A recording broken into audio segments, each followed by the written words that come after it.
ಕಳೆದ 40 ದಿನಗಳಿಂದ ಮಧ್ಯಪ್ರಾಚ್ಯದಲ್ಲಿ ನಡೀತಾ ಇದ್ದ ವಾರ್ಗೆ ತಾತ್ಕಾಲಿಕ ಬ್ರೇಕ್ ಬಿದ್ದಿದೆ. ಇರಾನ್ ಮೇಲೆ ಭೀಕರ ದಾಳಿ ಮಾಡ್ತೇನೆ ಅಂತ ಗುಡುಗಿದ್ದ ಟ್ರಂಪ್ ರಣರಂಗದಿಂದ ಹಿಂದೆ ಸರಿದಿದ್ದಾರೆ. ಹಲವು ಷರತ್ತುಗಳೊಂದಿಗೆ ಕದನ ವಿರಾಮ ಘೋಷಣೆಯಾಗಿದೆ. ಇದಕ್ಕೆ ಇಸ್ರೇಲ್ ಒಪ್ಪಿಕೊಂಡಿದೆಯಾ? ಹರ್ಮೂಜ್ ಇನ್ನು ಮುಂದೆ ಮುಕ್ತವಾಗುತ್ತಾ ಅನ್ನೋ ಕಂಪ್ಲೀಟ್ ರಿಪೋರ್ಟ್ ಇಲ್ಲಿದೆ.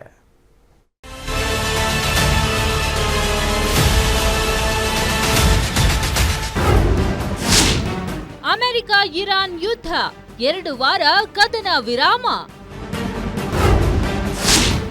ಇರಾನ್ ಷರತ್ತು, ರಣರಂಗದಿಂದ ಹಿಂದೆ ಸರಿದ ಟ್ರಂಪ್. ಕಳೆದ 1.5 ತಿಂಗಳಿನಿಂದ ಇರಾನ್, ಇಸ್ರೇಲ್ ಹಾಗೂ ಅಮೆರಿಕ ನಡುವೆ ಭೀಕರ ಯುದ್ಧ ನಡೆಯುತ್ತಿತ್ತು. ಇಡೀ ಜಗತ್ತೇ ಆತಂಕಕ್ಕೆ ಒಳಗಾಗಿತ್ತು. 3 ರಾಷ್ಟ್ರಗಳು ಕೂಡ ಯುದ್ಧದಿಂದ ಹಿಂದೆ ಸರಿಯುವ ಮಾತೇ ಆಡ್ತಿರ್ಲಿಲ್ಲ. ಅದರಲ್ಲೂ ಟ್ರಂಪ್ ಮಾತ್ರ ಇರಾನ್ಗೆ ಡೆಡ್ಲೈನ್ ಮೇಲೆ ಡೆಡ್ಲೈನ್ ಕೊಡ್ತಾ ಇದ್ರು. ಹಾರ್ಮುಜ್ ಜಲಸಂಧಿ ಓಪನ್ ಮಾಡದೇ ಇದ್ರೆ ಇರಾನ್ನಲ್ಲಿ ನರಕ ಸೃಷ್ಟಿ ಮಾಡ್ತೇನೆ ಎಂದು ವಾರ್ನ್ ಮಾಡಿದ್ರು. ಆದ್ರೆ ಟ್ರಂಪ್ ಯಾರೂ ಕೂಡ ನಿರೀಕ್ಷೆ ಮಾಡದ ನಿರ್ಧಾರ ತೆಗೆದುಕೊಂಡಿದ್ದಾರೆ. ಇರಾನ್ ನಾಗರಿಕತೆಯನ್ನೇ ಸರ್ವನಾಶ ಮಾಡುತ್ತೇನೆ ಎಂದು ಅಬ್ಬರಿಸಿದ್ದ ಡೊನಾಲ್ಡ್ ಟ್ರಂಪ್ ಇದ್ದಕ್ಕಿದ್ದಂತೆ ಕದನ ವಿರಾಮ ಘೋಷಿಸಿದ್ದಾರೆ.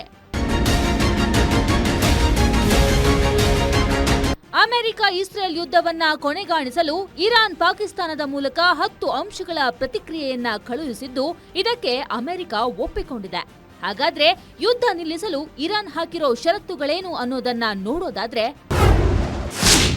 ಇರಾನ್ 10 ಷರತ್ತುಗಳೇನು? ಆಕ್ರಮಣ ಮಾಡದಿರುವ ಭರವಸೆ, ಹಾರ್ಮುಜ್ ಜಲಸಂಧಿ ಮೇಲೆ ನಿಯಂತ್ರಣ, ಯುರೇನಿಯಂ ಪುಷ್ಟೀಕರಣಕ್ಕೆ ಮಾನ್ಯತೆ, ಎಲ್ಲಾ ಪ್ರಾಥಮಿಕ ಮತ್ತು ದ್ವಿತೀಯ ನಿರ್ಬಂಧ ತೆರವು, ಯುಎನ್ ಮತ್ತು ಐಎಇಎ ಆಡಳಿತ ಮಂಡಳಿಯ ನಿರ್ಣಯ ರದ್ದು, ಯುದ್ಧದಿಂದಾದ ಆರ್ಥಿಕ ನಷ್ಟಕ್ಕೆ ಸೂಕ್ತ ಪರಿಹಾರ ನೀಡಬೇಕು, ಜಲಸಂಧಿ ಆದಾಯ ಮೂಲಸೌಕರ್ಯಕ್ಕೆ ಪುನರ್ಬಳಕೆ, ಅಮೆರಿಕ ಸೇನೆಯ ಹಿಂತೆಗೆತ, ಲೆಬನಾನ್ ಮೇಲೆ ಇಸ್ರೇಲ್ ದಾಳಿ ನಿಲ್ಲಿಸಬೇಕು, ಎಲ್ಲಾ ರಂಗಗಳಲ್ಲಿ ಕದನ ವಿರಾಮ.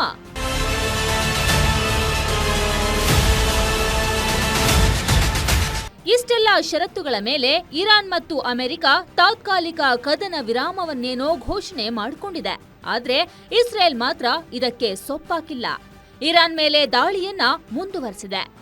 ಇರಾನ್ ತೈಲ ಘಟಕ ಲವಾನ್ ದ್ವೀಪದ ಮೇಲೆ ಇಸ್ರೇಲ್ ಸೇನೆ ದಾಳಿ ಮಾಡಿದೆ.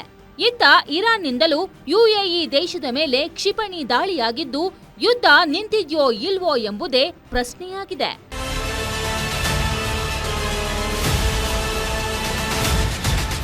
ಒಟ್ಟಾರೆ ಮಧ್ಯಪ್ರಾಚ್ಯ ವಾರ್ನಿಂದ ಇಡೀ ವಿಶ್ವದಲ್ಲೇ ಸಮಸ್ಯೆಗಳ ಸರಮಾಲೆಗಳು ಎದುರಾಗಿದ್ದು, ಜನಸಾಮಾನ್ಯರು ಇಂಧನ ಸಿಲಿಂಡರ್ ಇಲ್ಲದೆ ಪರದಾಡುವಂತಾಗಿದೆ.